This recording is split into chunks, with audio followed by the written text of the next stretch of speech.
الحمد للہ رب العالمین والصلاة والسلام علی نبینا ورسولنا وحبیبنا وشفیعنا محمد وعلی آلہ وصحبہ اجمعین ومن تبعہم بإحسان الی یوم الدین اما بعد۔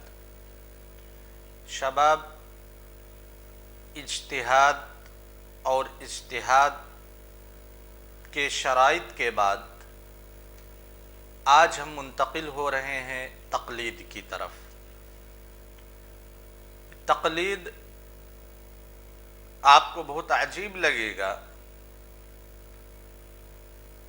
کہ کیا تقلید بھی کوئی بحث ہے جو پڑھنی چاہیے؟ کیونکہ آپ کے یہاں کا جو ماحول کریٹ کیا گیا ہے، چاہے وہ رد فعل یعنی ری ایکشن کی وجہ سے ہو یا عدم مطالعہ اور کم علمی کی بنیاد پہ ہو، یہ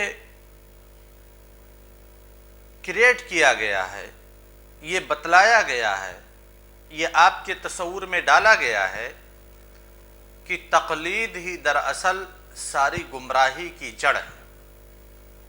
تقلید ہی دراصل ہر قسم کے بدی کا محور ہے، یا یوں کہہ لیجئے کہ ایکسس آف ایول تقلید ہی ہے، تو کوئی مذائقہ نہیں۔ یہ ہمارے ذہن میں ڈالا گیا، ہمارے طلباء کے ذریعہ سے، ہمارے بعض علماء کرام کے ذریعہ سے، اور اس کی دو وجہ ہیں۔ ایک وجہ ری ایکشن ہے، رد فعل ہے، کیونکہ فقہی معاملات میں جو ہم سے مخالف ہیں، اہل حدیث جماعت اور اس کی منہج کے جو مخالف ہیں، خصوصاً دیوبندی اور احناف، ان لوگوں نے تقلید کو بالکل شریعت کا ایک رکن تسلیم کر لیا ہے، اور اس کی بہت ساری خرابیاں آتی ہیں، لازم آتی ہیں، اس کے بہت سارے مظاہر ہمارے سامنے آتے ہیں کہ اللہ تبارک و تعالیٰ کا کوئی قول ہے یا رسول صلی اللہ علیہ وسلم کی کوئی صریح قول ہے، کوئی صریح دلیل موجود ہے، لیکن ایک مقلد اس دلیل کو تسلیم نہیں کر رہا ہے۔ کیوں؟ کیونکہ وہ اپنے امام، وہ اپنے ائمہ، وہ اپنے عالم کے قول پر عمل کرے گا۔ اس کے ریئیکشن میں جو چیز وجود میں آئی کہ نہیں، دیکھیے تقلید یہاں پر معنی ہے۔ ایک مثال دیتا ہوں، جیسے اللہ کے رسول صلی اللہ علیہ وسلم کا قول ہے لا نکاح الا بولی، ولی کی عدم موجودگی میں یا ولی کی اجازت کے بغیر کوئی شادی درست نہیں ہے۔ اب ولی کی اجازت کس شادی میں ضروری ہے؟ ظاہر سی بات ہے لڑکے کی طرف سے کسی ولی کا ہونا ضروری نہیں ہے، اور جو ثیب ہے، اللہ کے رسول صلی اللہ علیہ وسلم نے ارشاد فرمایا الأیم احق بنفسها من ولیہا، کہ کوئی ثیب ہے یعنی مطلقہ جس کی پہلے شادی ہو چکی ہے، دوبارہ وہ شادی کرنے جا رہی ہے، کسی وجہ سے اس نے خلا لیا یا پھر طلاق اس کا ہو گیا یا اس کے شوہر کا انتقال ہو گیا، پھر وہ دوبارہ شادی کرنے جا رہی ہے، تو ایسی سچویشن میں وہ ثیبہ عورت زیادہ حقدار ہے اپنے نفس کا اپنے ولی کے بالمقابل، یعنی وہاں پہ بھی اسے ولی کی اجازت کی ضرورت نہیں ہے۔ اگر معارضہ ہو رہا ہو، ثیبہ جس آدمی سے شادی کرنا چاہ رہی ہو اور اس کے ولی وہاں پہ شادی کرنے کی اجازت نہ دے رہے ہوں، تو ایسی صورت میں ثیبہ وہاں پہ شادی کر سکتی ہے۔ رہی بات باکرہ کی، جس کی ابھی شادی نہیں ہوئی ہے،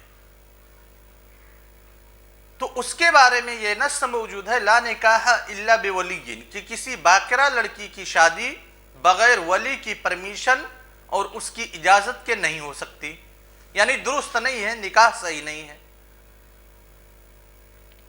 یہ ہم نص پڑھتے ہیں، پھر علماء حنفیہ کے اقوال دیکھتے ہیں، مفتیان دیوبند کے اقوال دیکھتے ہیں کہ نہیں، شادی میں ولی شرط نہیں ہے۔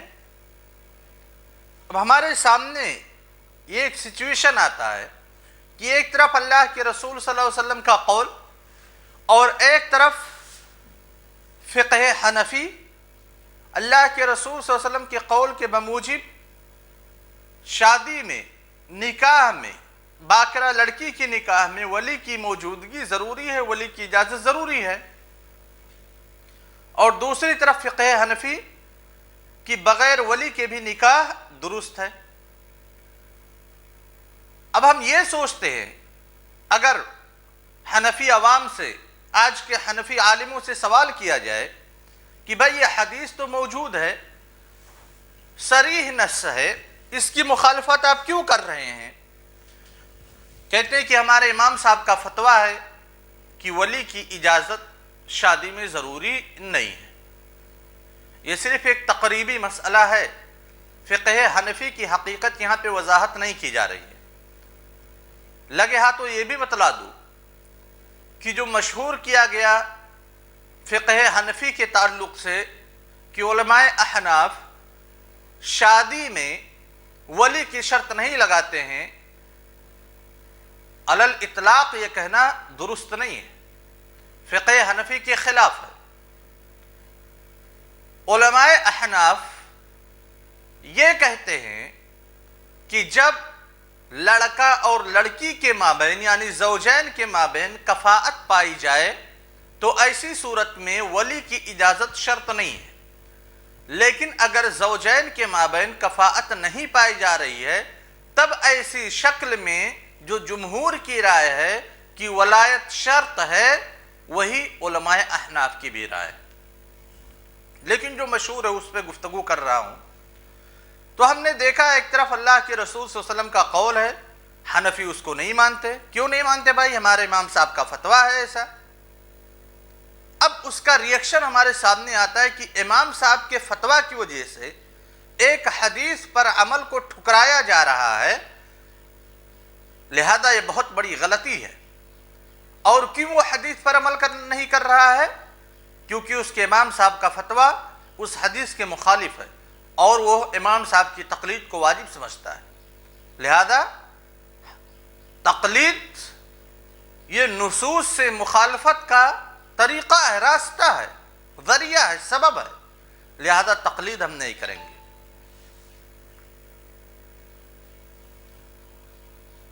تو ایک طرف جہاں ہمارے اسلامی معاشرے میں مسائل پر عمل کرنے کے تعلق سے ایک حقیقت یہ بیان کی گئی کہ نہیں، تقلید کے بغیر گزارا نہیں ہے، بہت ساری حجتیں ہیں، بہت سارے دلائل ہیں، بہت ساری تعلیلات ہیں کہ کیا آخر یہ حدیث لا نکاح الا بولی علی سبیل المثال امام ابو حنیفہ، قاضی ابو یوسف، محمد بن الحسن الشیبانی، کرخی، جساس، بابرتی، بزدوی، ابو الیسر، عبدالعزیز البخاری، الکمال بن الہمام، کیا ان جیسے لوگوں تک یہ حدیث نہیں پہنچی تھی؟ پہنچی تھی۔ ان لوگوں نے اس حدیث پہ عمل نہیں کیا؟ کیا ہم ان سے زیادہ شریعت کی سمجھنے والے ہیں؟ امام ابو حنیفہ سے بڑے ہم عالم ہیں؟ علامہ جساس سے بڑے ہم عالم ہیں کہ ہم ان لوگوں نے اس حدیث پہ عمل نہیں کیا، ہم اس حدیث پہ عمل کریں گے؟ ان لوگوں نے اس حدیث کو نہیں سمجھا، ہم اس حدیث کو سمجھ لیں گے؟ تو ایک طرف تو یہ حقیقت بیان کی جا رہی ہے، دوسری طرف کہ بھائی آپ اپنے امام صاحب کے فتویٰ کی بنیاد پہ نص کو ایک ترک کر رہے ہیں، لہذا تقلید ترک نص کا سبب ہے، ہم تقلید نہیں کریں گے۔ اچھا، تقلید نہیں کریں گے تو کیا کریں گے؟ دو راستے آئے تقلید کے انکار کی وجہ سے۔ ایک تو اجتہاد کریں گے، ٹھیک ہے، اجتہاد وہ شخص کرے جس کے پاس اجتہاد کی صلاحیت موجود ہے، اجتہاد کے جو شروط بیان کیے گئے وہ شروط موجود ہے، لیکن کیا ہمارے اندر وہ شرط پائی جا رہی ہے؟ بالکل نہیں۔ آپ کے اندر پائی جا رہی ہے؟ بالکل نہیں۔ نتیجہ کیا نکلا کہ ہر ایک طالب علم جو چاہے کچھ علماء کی کتابیں پڑھا ہو یا کسی مدرسے میں پڑھا ہو یا کوئی کورس کر لیا ہو، وہ اپنے آپ کو مجتہد سمجھ بیٹھا۔ اور ستم بالائے ستم یہ ہے کہ جنہوں نے کسی مدرسے میں تعلیم بھی حاصل نہیں کی، بردرس جو ہمارے ہیں، اپنے آپ کو بردرس کہتے ہیں، ان لوگوں نے بھی فتویٰ دینا شروع کیا، یعنی بغیر کسی مدرسے میں، بغیر کسی عالم سے تعلیم حاصل کیے ہوئے، زانوِ تلمذ اختیار کیے ہوئے، ایک دو کتابوں کو پڑھ کر کے ان کے اندر اجتہاد کے شرائط پائے جانے لگے اور وہ مجتہد ہو بیٹھے۔ اور اس کا جو انجام ہے وہ ہم دیکھتے ہیں کہ ہر ایک مسئلے میں خالد صاحب کی رائے یہ ہے تو آفاق صاحب کی رائے یہ ہے، آفاق صاحب نہ خالد صاحب سے کم ہے، نہ خالد صاحب آفاق صاحب سے کم ہے، اور کسی کے پاس اجتہاد کی صلاحیت نہیں ہے، کسی کے پاس فتویٰ دینے کی صلاحیت نہیں ہے۔ لیکن ہم تقلید نہیں کریں گے کسی کی، لہذا اجتہاد کریں گے۔ ایک تو یہ نتیجہ ہوا۔ دوسرا نتیجہ تقلید نہ کرنے کی صورت میں کہا گیا کہ ہم مقلد نہیں، ہم متبع ہیں۔ ٹھیک ہے بھائی، آپ متبع ہیں، کیوں متبع ہیں؟ کہتے ہیں ہم دلیل کی اتباع کرتے ہیں، مفتی کے قول کی اتباع نہیں کرتے، یا مجتہد کے فتویٰ کی اتباع نہیں کرتے، بلکہ ہم مجتہد نے یا مفتی نے جو فتویٰ دیا ہے، جس دلیل کی بنیاد پہ فتویٰ دیا ہے، ہم اس دلیل کی اتباع کرتے ہیں، لہذا ہم متبع ہیں، مقلد نہیں ہیں۔ یہ کون سی بات ہوئی بھائی؟ یا تو اجتہاد ہے یا تو تقلید ہے، یہ بیچ میں کہاں سے لایا گیا ہم متبع ہیں؟ ٹھیک ہے، آپ دلیل کی اتباع کرتے ہو، آپ متبع کہلاؤ گے، کوئی اشکال اس میں نہیں ہے۔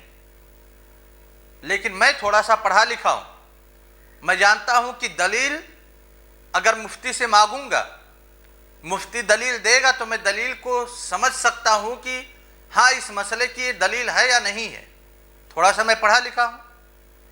لیکن آپ تصور کیجئے ایک کسان جو کھیت میں کام کر رہا ہے، جو کبھی کسی مدرسہ نہیں گیا، کوئی مسجد نہیں گیا پڑھنے کے لیے، نہ کسی عالم سے پڑھانا، اس کو کچھ بھی آتا جاتا نہیں، بالکل جاہل ہے، نیرا جاہل، کھیت میں کام کرتا ہے۔ رمضان کا موسم آ گیا، وہ بیچارہ آنکھ میں دوا ڈال لیا، ایک مثال کے طور پہ آنکھ میں دوا ڈال لیا۔ اب اسے شک ہوا کہ ایسا تو نہیں کہ آنکھ میں دوا ڈالنے سے روزہ ٹوٹ جائے گا۔